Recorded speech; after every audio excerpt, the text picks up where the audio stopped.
All heroes start somewhere, and these heroes are none other than the Guardians of the Galaxy. Yo, dudes, the Empire's pretty chill. Maybe you could, join it or something.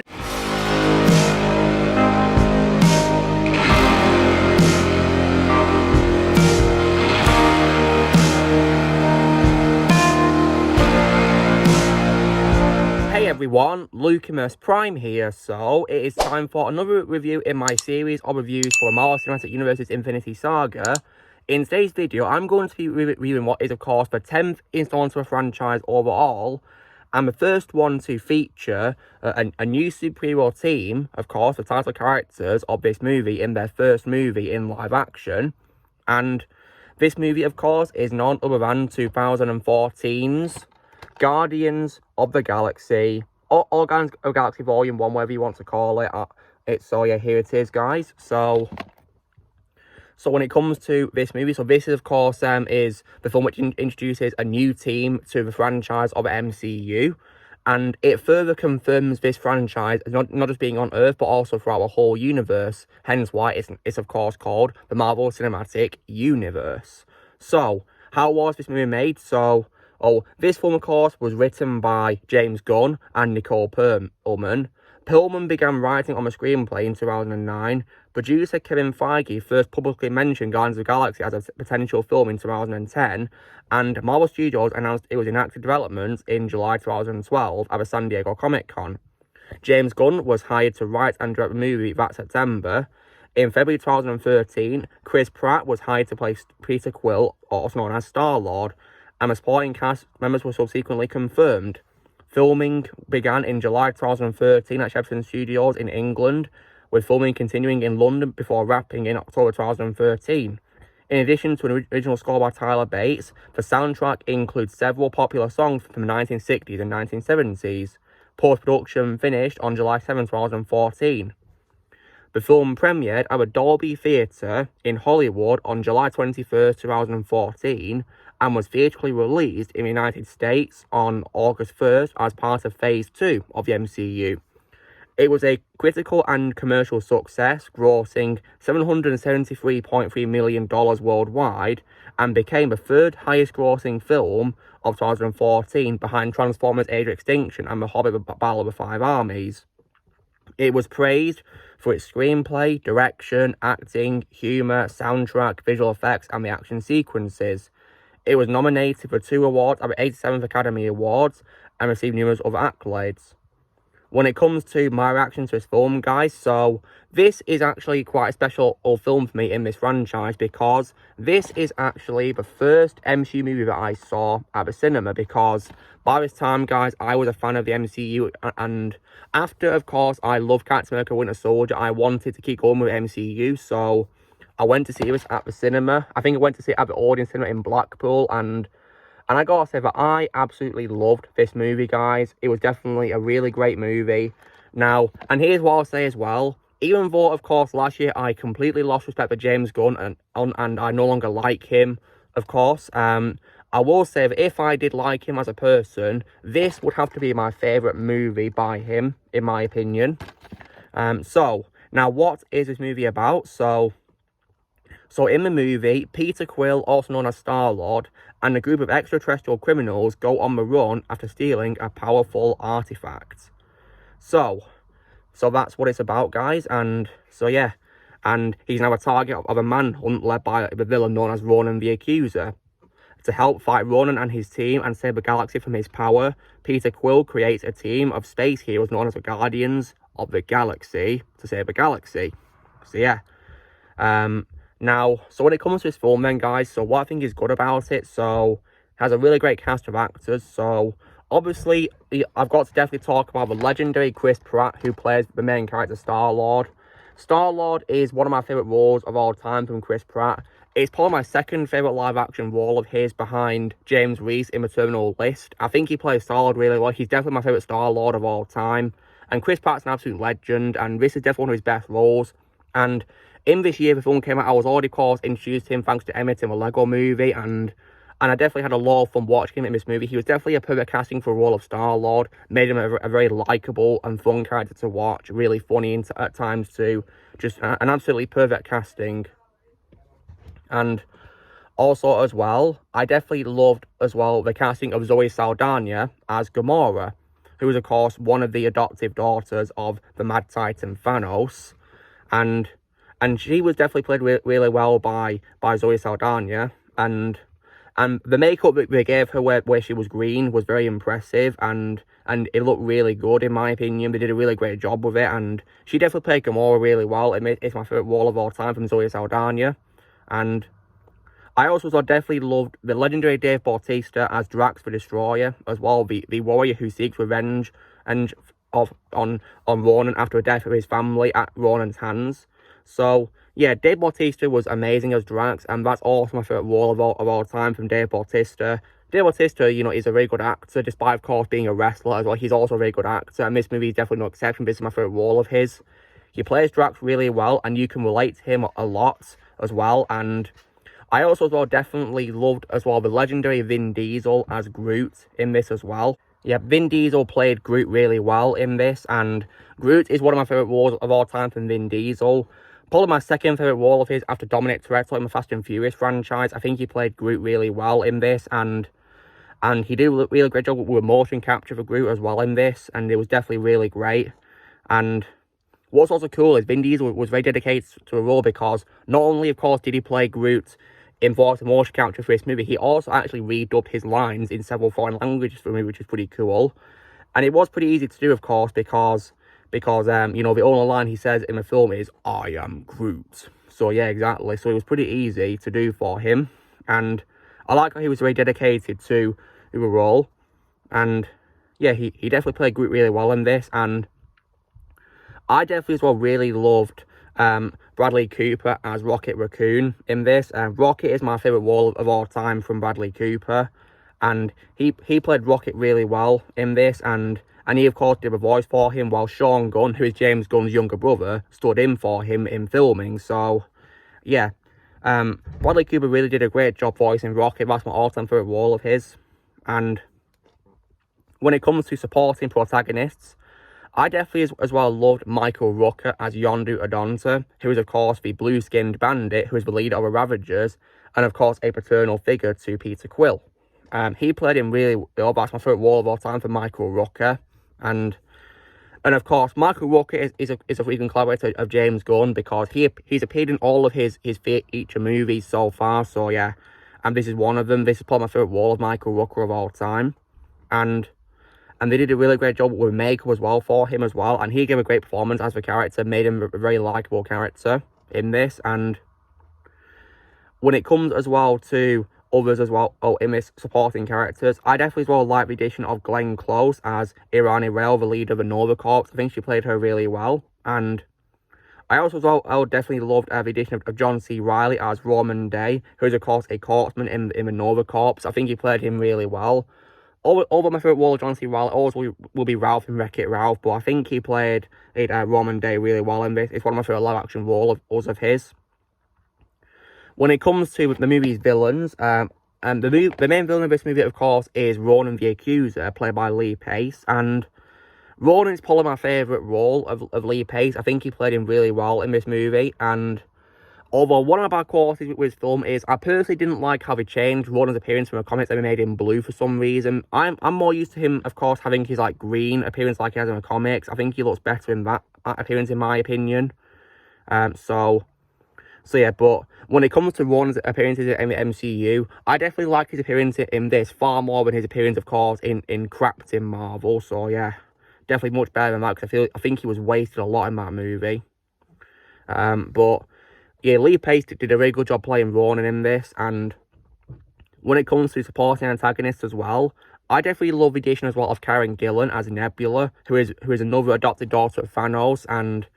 And I consider Nebula to be my favourite role of Karen Gillan. And I think she had a good development in the MCU, where she starts off as being an antagonist in this movie, you know, lots of Thanos, but then eventually, of course, she joins the side of the Guardians. So yeah, I definitely, you know, like the developments in this whole franchise, really. I think she played Nebula really well. That's definitely my favourite role of hers.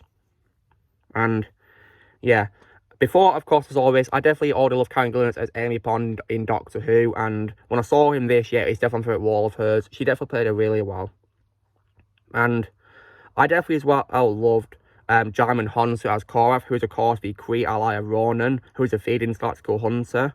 And I think Djimon Hounsou played him really well in this movie. And Djimon Hounsou, in my opinion, is a great actor as well. This is definitely one of his best roles, in my opinion. And I definitely as well love the appearance as well of Benicio del Toro as the Collector. After he, of course, was introduced at the end of Thor: The Dark World in the credit scenes, he appears in this in a supporting role. And the Collector is one of my favourite roles of Benicio del Toro of all time. And I think he played him really well in this. And my favourite role of Benicio was probably his role in The Wolfman, but I still think he played the Collector really well in this movie. And as well as, of course, the great cast for the main characters, I also love how the film had lots of cameos as well from other actors too. So at the start of the film, we do have Laura Haddock, who is playing Quill's mother Meredith, who's unfortunately dying from cancer. I think she played Meredith really well. I personally, however, prefer the portrayal of Star-Lord's mum better in the Guardians of the Galaxy video game that came out a couple of years ago. I think she was handled much better in that game, to be honest. But for what it is worth, Laura Haddock played it really well in this movie, and of course as well, Sean Gunn, not only of course did he appear as a stand-in for of course Rocket, and also of course for another amazing cameo which I'll get to in a second. He also played of course Kraglin Ob Fonseca, who is Yondu's first mate in the Ravagers, and that's my favourite role of Sean Gunn as well. And also reprising his role from the Avengers is also Alexis Denisov as the Other. So that was nice to see a connection to the first Avengers movie in this. And we also got an amazing cameo by the legendary Stan Lee, may rest in peace, where he appeared as a Xandarian ladies' man who Rocket sees. That was definitely pretty funny, and I spotted that in the cinema. One of my favourite things doing when watching MCU films in the cinema is spotting Stan Lee's cameos, and that was definitely a pretty funny cameo to see. Like, when I saw a movie at the cinema, I was like, hey, it's Stan Lee! So yeah, rest in peace, Stan Lee. You're an absolute legend. Thank you for all the creations you did for Marvel with all your collaborators and everything you've done. Thank you so much, Stan. You're an absolute legend. Yeah, rest in peace to you. And we even got a voice cameo as well by Rob Zombie as a voice of a Ravager Navigator, and also Tyler Bates, the composer for the movie, as a Ravager pilot as well. And also as well, let's also not forget a pretty awesome cameo appearance by the legendary Josh Brolin as of course the villain of the whole saga, which is Thanos.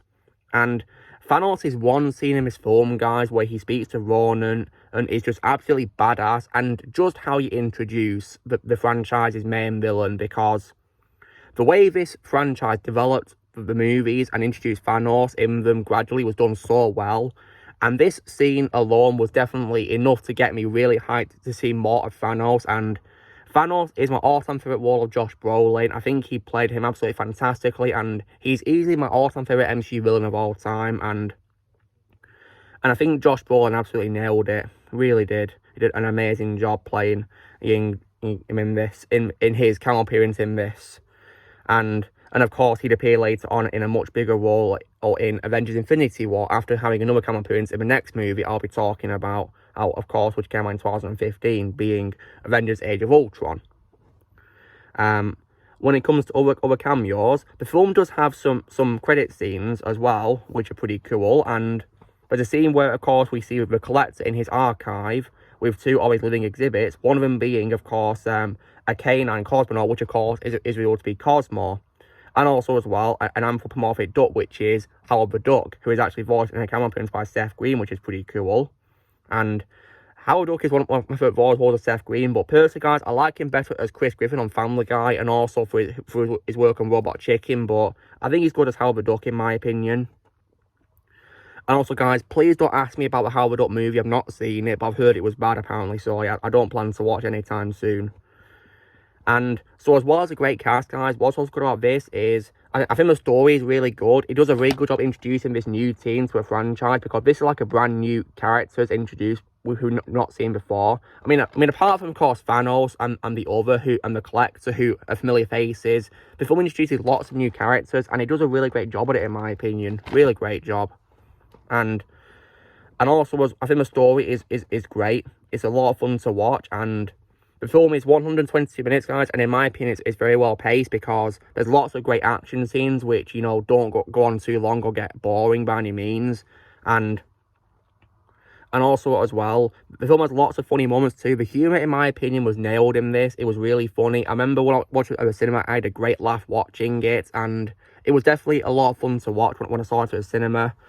The film just has lots of funny moments, especially involving Rocket Raccoon. I think Rocket is so funny in this movie, and so is Groot in some cases too, as well, and Drax too, and I guess also Star-Lord as well.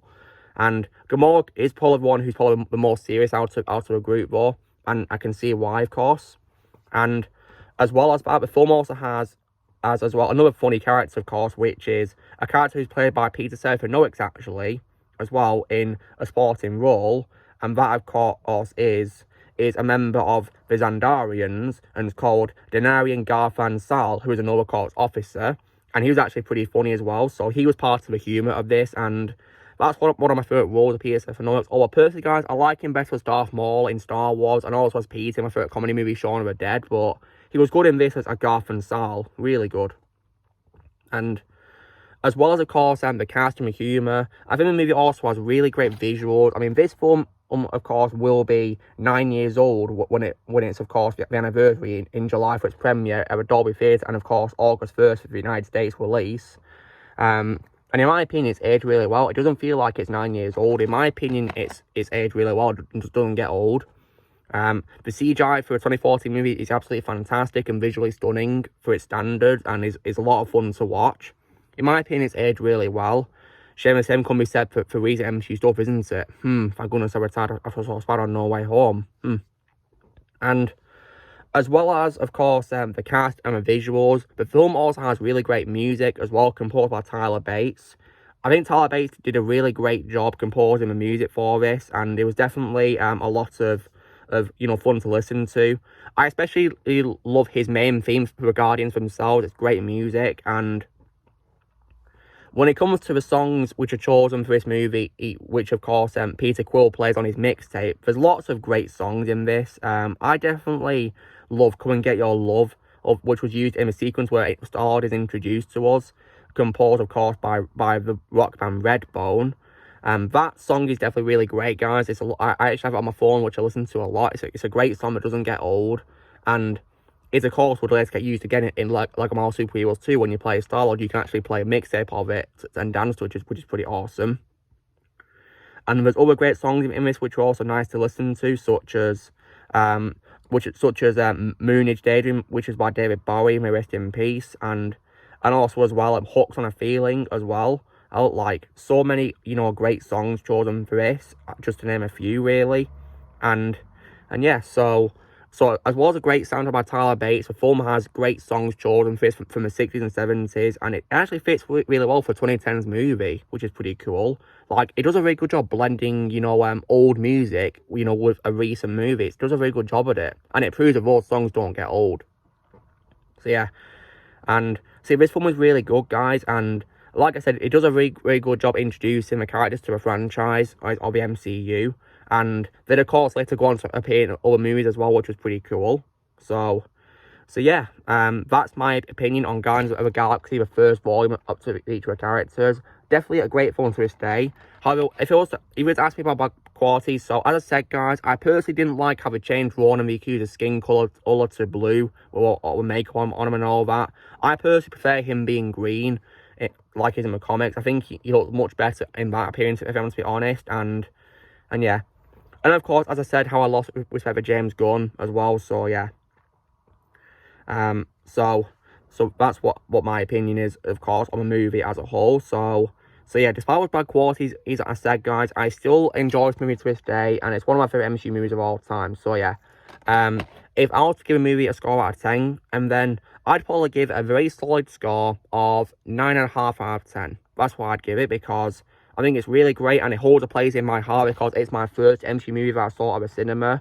And yeah, and by mere coincidence, guys, the next one I saw in the theatres with MCU was actually Volume 2 of Guardians of the Galaxy, because I couldn't see Age of Ultron or Ant-Man or Captain America Civil War or Doctor Strange at the cinema because I was busy with school. And so yeah, I couldn't go to the cinema again until 2017, so yeah, ouch. But nonetheless, for us, this was a great movie, a great movie to start, of course, watching MC Music at a cinema with, so yeah.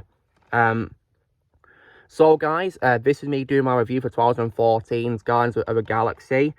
Definitely, you know, a great movie which handles comedy and also emotion really well too. Like I mentioned, of course, Star-Lord's mother dying was definitely very sad in my opinion, and I think also Groot's sacrifice is definitely a great honourable mention as well. Although, of course, it's later revealed that a part of him, of course, is there like a little sapling of him, which is going, of course, into Baby Groot. But it was unfortunately confirmed, guys, that the original Groot is unfortunately dead. So yeah.